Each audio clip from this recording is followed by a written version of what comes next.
قراره توی 3 جلسه 3 تا ایده برای باکس خواستگاری بهت یاد بدم. جلسه اول و خیلی راحت اینو میتونی توی خونه درستش کنی. شکلات سفیدت رو ذوب میکنی و 2 لایه قالبت رو کامل کاور میکنی. به این صورت یه دور میذاری توی فریزر، دوباره مجدد خارجش میکنی و لایه دومش رو میزنی، چون ما یه لایه شکلات ضخیم میخوایم. بعدش کیک مورد نظرت رو با کاتر سایز متناسب با این قالب ها برش میزنی و هر جوری که دوست داشتی میتونی فیلینگش کنی. من اینجا از خامه فقط استفاده کردم، شما اگر خواستین میتونید گردو موز هم بزنید. اصلا میتونید از خامه هم استفاده نکنید، میتونید از انواع کرم ها مثل کارامل و نوتلا هم استفاده کنید. حتما سطح اضافه کیک رو بگیرید تا یک دست بشه.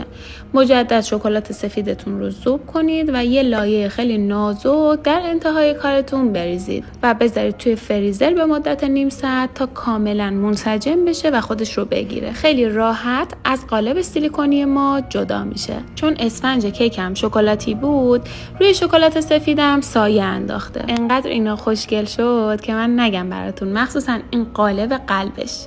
وقتی تمام شکلات ها از قالب جدا شدن، میتونید از اسپری مخملی سفید کمک بگیرید و روی شیرینی هاتون اسپری کنید. خیلی شیک و ناز مخملی میشن، واقعا دل آدمو میبرن.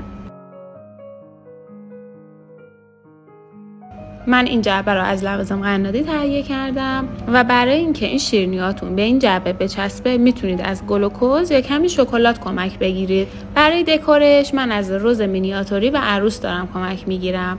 یه کوچولو شکلات ذوب شده روی شیرینیام میزنم و گلام رو میچسبونم روش. به هیچ عنوان به شکلاتم فشار نمیارم چون شکلاتم میشکنه. برای زیباتر شدن این شیرینیاتون میتونید از ورق طلا هم کمک بگیرید، چون بیسمون شکلاته. ورق طلا خیلی راحت به شکلات میچسبه. خودم عاشق این باکس شیرینی خواستگاری شدم، یعنی قطعا هر کی با این جعبه بره خواستگاری جواب بله رو میگیره. و من گندمم مدرس کیک های خامه‌ای